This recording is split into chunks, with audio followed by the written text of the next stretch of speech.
Hi, it's Jesse. I'm going to show you how to put on a belt buckle. You need three important things. You need the belt buckle, the belt, and you need some pants.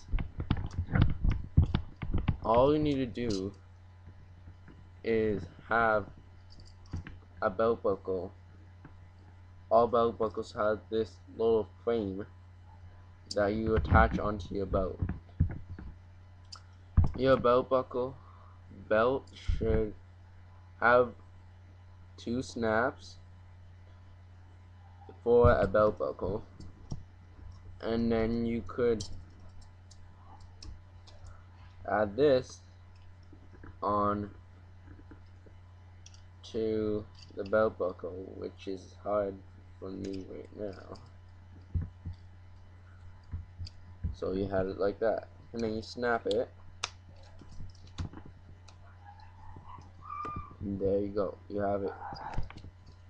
It's like a belt, a normal belt.